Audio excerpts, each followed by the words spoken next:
संसद पर सियासत क्या वाकई जरूरी है। जिस तरीके का घमासान मचा हुआ है संसद में हुए हमले के बाद से, इस मुद्दे पर बात करने के लिए एक खास पैनल हमारे साथ जुड़ रहा है। मुदित अग्रवाल हैं, कांग्रेस पार्टी के प्रवक्ता हैं। हमारे साथ भारतीय जनता पार्टी के प्रवक्ता सिद्धार्थ यादव जी हैं। वरिष्ठ पत्रकार राहुल देवसर भी हमारे साथ जुड़ चुके हैं। चर्चा की शुरुआत करते हैं। सिद्धार्थ, सबसे पहले आपसे, जिस तरीके के आरोप प्रत्यारोपों का सिलसिला देखने को मिल रहा है पिछले 48 घंटे में, क्या उससे बचा जा सकता था?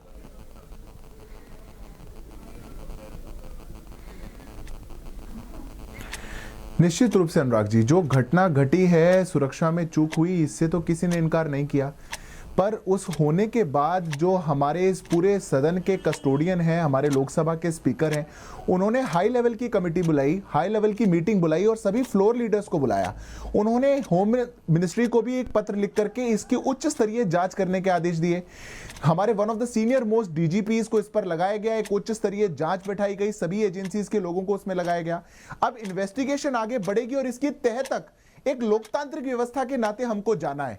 पर इसको बहाना बना करके एक ऐसी व्यवस्था, हमारी लोकतांत्रिक पार्लियामेंट्री डेमोक्रेसी को हॉस्टेज बना करके अगर विपक्ष अपने पुराने ढर्रे पर वापस लौट जाए और तय कर ले कि कुछ भी हो जाए हम सदन को नहीं चलने देंगे, मैं मानता हूं कि ये देश के साथ एक धोखा है। ठीक है, आपको विरोध करना है, आपको बात कहनी है, आप कह सकते हैं, पर आप इस सदन को हॉस्टेज नहीं बना सकते। पूरे देश ने नहीं बल्कि पूरी दुनिया ने देखी, वो वाकई बड़े सवाल खड़े करती हैं। लेकिन उसके बाद से अब तक जो कुछ संसद में हुआ है, क्या आपको लगता है कि वो भी सियासत की तस्वीर को नहीं दिखाता?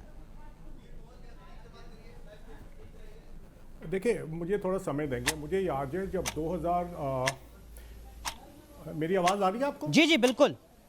देखिए, मुझे याद है जब 1990 में कश्मीरी पंडितों को कश्मीर से निकाला गया था। वीपी सिंह की सरकार थी, बीजेपी समर्थित।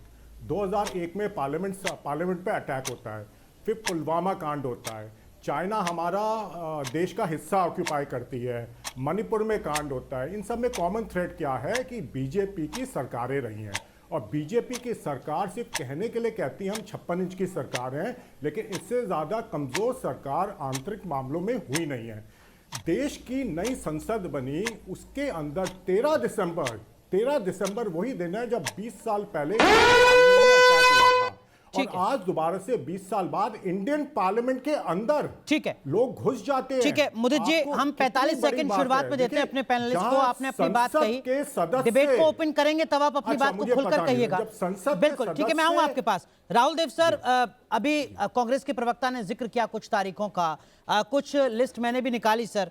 1974 में एक शख्स संसद की गैलरी में नारेबाजी करता है, जब पकड़ा जाता है तो पिस्टल, बम और पंपलेट के साथ पकड़ा जाता है। उसी साल एक और शख्स पहुंचता है गैलरी में, कटार लेकर पहुंचता है, मतलब चाकू से एक बड़ा हथियार। एक और शख्स पहुंचता है जो विस्फोटक लेकर वहां पर पहुंचता है और उसके बाद आगे की कार्रवाई होती है। और सिर्फ दर्शक, दीर्घा में जो दर्शक हैं वो नहीं, जब तेलंगाना का बिल पास हो रहा था तब हमने देखा कि कांग्रेस के सांसद एल राजगोपाल पर आरोप लगा लोकसभा में मिर्ची स्प्रे करने का।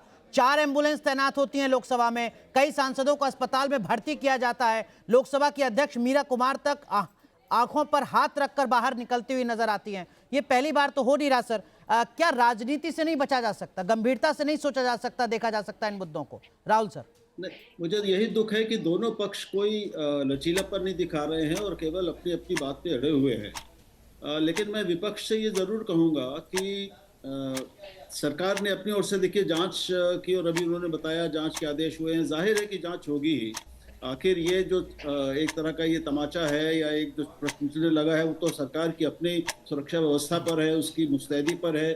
तो कितनी तैयार थी वो, बहुत भारी इतनी चूक हुई है, तो उसको तो ये जानना ही है। लेकिन देश भी जानना चाहता है और देश ये देखना चाहता है सदन में इतने गंभीर इस घटना पर एक गंभीर बहस हो, जो तथ्य हैं जो अभी तक पता चले हैं वो सामने आए, उसके सारे आयामों पर चर्चा हो, ताकि देश में अपनी कोई राय बना सके, वो जान सके कि तथ्य। जी सिद्धार्थ, डिबेट हम ओपन कर रहे हैं। आप मुदित अग्रवाल के आरोपों का जवाब भी दीजिएगा, लेकिन उससे पहले मेरा सवाल और एक बुनियादी सवाल। जिस सांसद ने पास बनवाया, सवाल तो उस सांसद से पूछा जाना चाहिए था, एक्शन तो उस सांसद पर होना चाहिए था। जिन सांसदों ने अपनी सुरक्षा का सवाल उठाया, आपने उनका निलंबन कर दिया, आपने उनको सस्पेंड कर दिया।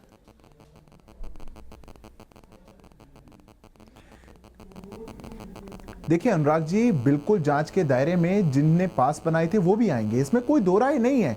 पास कैसे बनते हैं ये तो हर दल का नेता जानता है। पास बनने का एक माध्यम सांसद होता है और क्षेत्र का व्यक्ति सांसदों को रिक्वेस्ट करके देखने के लिए जाते हैं। यहां तक कि स्कूल के बच्चे, कॉलेजेस की ट्रिप्स वो भी सांसदों से लिखवा करके जानते हैं। अगर वहां पर भी चूक हुई होगी और क्या उसका एक्चुअल है वो भी जांच के दायरे में है। पर मैं दूसरी बात कहना चाहता हूं, ये लोग अगर कोई चर्चा चाहते हैं तो चर्चा करिए। आप हॉस्टेज कैसे बना सकते हैं सदन को? आपने पिछले 1 साल को लीजिए, आप पुराना छोड़ दीजिए, हमने हर सत्र में देखा है कि विपक्ष ने अपना एड़ी चोटी का दम लगा दिया कि कैसे भी हो जाए पर संसद ना चले, और कहीं ना कहीं कोई ना कोई बहाना पकड़ लिया। कभी कहा कि अभी यही व्यक्ति बोलेंगे, अभी बोला जा रहा है कि गृह मंत्री जी बोलेंगे तब बात बनेगी। अरे जब मणिपुर का इशू था तो गृह मंत्री जी बोलना चाह रहे थे, नहीं प्रधानमंत्री बोलेंगे तब बात बनेगी। तो मैं मानता हूं कि वास्तव में विपक्ष जब ऐसे विषयों पर राजनीति करता है तो देश का युवा, गरीब, वंचित, शोषित ये पूछता है कि ऐसा क्यों किया जा रहा है। मैं 10 सेकंड और लूंगा। हमारे मुदित जी कांग्रेस के साथी ने कुछ आरोप लगाए थे, मैं उनका भी जवाब दे देता हूं। उन्होंने कहा कि कुछ इत्तेफाक है, कुछ उन्होंने डेट्स गिनाई, उन्हें कुछ डेट्स तो उनको भी याद होनी चाहिए। हमने अक्साई चीन खो दिया था पूरा, वो किसके राज में था? हमने विषयांतर नहीं होते हैं। युद्ध हार दिया, किसके राज में था? हमने यूएन के परमानेंट माफ कीजिएगा, चीन को संसद दी, की वो सुरक्षा पर बात कर रहे हैं, हमने विषयांतर नहीं होते हैं। सीमाएं खोई, वो किसके राज में था? हमने पीओके खो दिया, वो किसके राज में था? जो कुछ लोकसभा की गैलरी में हुआ ऐसा पहली बार तो नहीं हुआ। लेकिन ये जो बीजेपी के प्रवक्ता सिद्धार्थ आप पर आरोप लगा रहे हैं कि आप तो हॉस्टेज करने की कोशिश कर रहे हैं, आपको एक मुद्दा मिल गया जिसके चलते आप संसद की कार्रवाई को आगे नहीं बढ़ने देना चाहते हैं। मैंने तेलंगाना का जिक्र किया, परमाणु डील जब हो रही थी साल 2008 में, आप ही की सरकार थी, सांसद करोड़ों रुपए बैग में लेकर लोकसभा की वेल तक पहुंच गए थे। वो तस्वीरें पूरे देश ने देखी थी, उसको लेकर भी सवाल खड़ा हुआ था। जब महिला आरक्षण बिल पास हो रहा था राज्यसभा में, तब सांसदों ने ही विधेयक फाड़ दिया था, पूरा हंगामा मचा था, वो तस्वीरें भी सबने देखी थी सर। जब लोकपाल बिल हो रहा था लोकसभा राज्यसभा में ही, तब की जो तस्वीरें थी उन्होंने भी बड़ा सवाल खड़ा किया था, तब तो सत्ता में आप थे सर। ये क्रोनोलॉजी मैं यूपीए की बता रहा हूं आपको। देखिए, मैं बड़ा हैरान हूं आपकी बात सुन के। अगर आपको सही में देखना है कि राजनीतिकरण टेरर का कैसे हुआ हिंदुस्तान में, फिर देखना चाहिए जब मुंबई में अटैक हो रहे थे, जो आज के प्रधानमंत्री हैं, तब के चीफ मिनिस्टर थे मोदी जी, वो तब ताज होटल के सामने प्रेस कॉन्फ्रेंस करके सरकार को गालियां दे रहे थे। जब अक्साई चीन की बात कर रहे थे तो मैंने उनको चुप करा दिया, जो कांग्रेस ये ने नहीं कहते हुए कि विषयांतर ना हो। मेरी आपसे गुजारिश है कि बात आप संसद पर कीजिए सर। क्षमता रखिए। नहीं, मेरी क्षमता है सर, लेकिन मैं डिटेल तो नहीं होने दूंगा ना।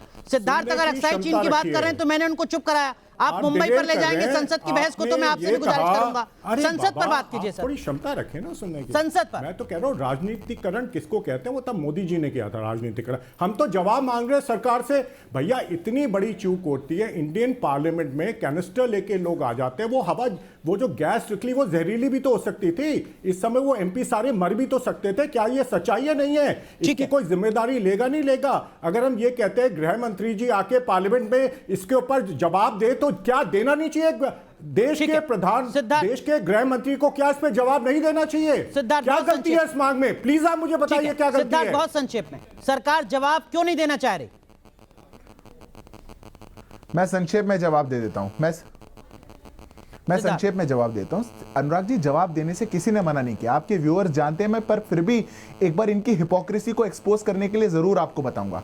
देखिए, आज से 30 साल बाद भी अगर कभी देखी जाएगी ना रिकॉर्ड निकाल करके लोकसभा का कि 2023 में जब ऐसी घटना हुई थी तो हमारे देश के गृह मंत्री ने क्या कहा था, तो ये नहीं देखा जाएगा कि कैसे अधकचरा एक जवाब दिया गया था। अगर देश के गृह मंत्री जवाब देंगे तो वो इस बात पर जवाब देंगे जब इन्वेस्टिगेशन पूरी हो जाएगी, इसकी तह तक पे जाकर देंगे। आज चाह क्या रहा है विपक्ष? लोकसभा के सदन में बोल दिया गया, सरकार की ओर से बोल दिया गया, स्पीकर द्वारा बोल दिया गया और इन्वेस्टिगेशन चल रही है। पर मात्र बहाना बनाकर के अगर आप हॉस्टेज बनाना चाहते हैं देश के लोकतंत्र के मंदिर को, और आप चाहते हैं कि गरीबों के बिल्स पर वहां चर्चा ना हो, देश की प्रगति पर वहां चर्चा ना हो, और आप चाहते हैं कि देश की कोई विकास की बात लोकसभा में ना की जाए, तो ये आपकी हिपोक्रेसी और ये आपकी राजनीति है। देश आपसे सवाल पूछ रहा है कि आप ऐसा क्यों करेंगे? की सफाई में जो बीजेपी के देखिए जो बीजेपी के प्रवक्ता बोल रहे हैं, इससे समझ में आता है बीजेपी सरकार इस अटैक को कितने हल्के में ले रही है। जिस भाषा का वो प्रयोग कर रहे हैं, आज देश के सामने इतनी गंभीर घटना हुई है और इनको शायद इसकी संजीदगी का आइडिया नहीं है बिल्कुल भी। ये इसको बड़ी ऑर्डिनरी सी घटना समझ रहे हैं, तभी इनका जवाब ऐसा आ रहा है जो ये आ रहा है।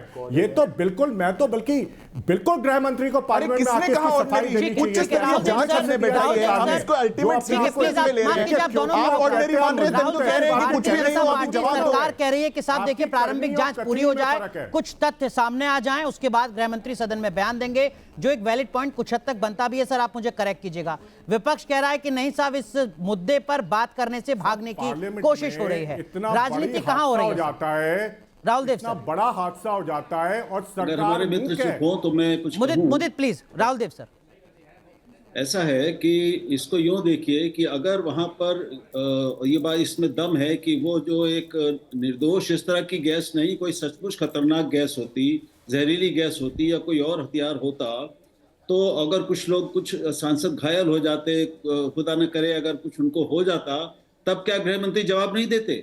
जो चूक हुई है उसकी प्रकृति गंभीर है, उसका क्या परिणाम निकला वो एक उसके बाद में उठती है बात। तो इस पर पहला सवाल ये है कि भाई इतने गंभीर घटना पर गृह मंत्री को बयान क्यों नहीं देना चाहिए? ठीक है, अगर अभी तथ्य पूरे नहीं है तो जितने हैं उतने वो रखें। ये तो सारा देश जानता है कि जांच के बाद ही सारी चीजें सामने आएंगी, लेकिन उससे पहले भी कही जा सकती हैं। वैसे तो छोटी छोटी बात पर भी लोग बयान देते हैं। ठीक है, तो राजनीति दोनों पक्ष कर रहे हैं। ठीक है। दूसरी बात कि इतनी बड़ी घटना हुई, उसके बाद जो लोग, जाहिर है कि सांसद उत्तेजित भी हैं, भयभीत भी हैं और राजनीति भी कर रहे हैं, तो उनको निलंबित करके तो आप राजनीति को और जटिल बना रहे हैं ना। ठीक है, ठीक है सर, समय थोड़ा कम है। सिद्धार्थ सफाई दीजिए, जो भी जानकारी है वो तो सदन के पटल पर रखी जा सकती है ना सिद्धार्थ?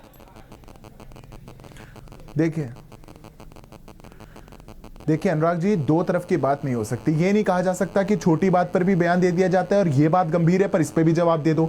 अरे अगर गंभीर विषय और देश के गृह मंत्री ऐसे विषय पर बोलेंगे तो क्यों नहीं जांच का इंतजार किया जाएगा? देश के रक्षा मंत्री ने ऑलरेडी कहा, लोकसभा के सदन के हमारे सभापति जो कस्टोडियन है इस पूरी व्यवस्था के, सिक्योरिटी के, उन्होंने खुद जवाब दिया। पर मैं मानता हूं कि अगर राजनीति से इस पर परे किया जाएगा, अगर अपने मन से वो बात हटाई जाएगी कि हमें इसको पॉलिटिसाइज करना है, तो ऐसी बात नहीं मानी जाएगी। मुदित,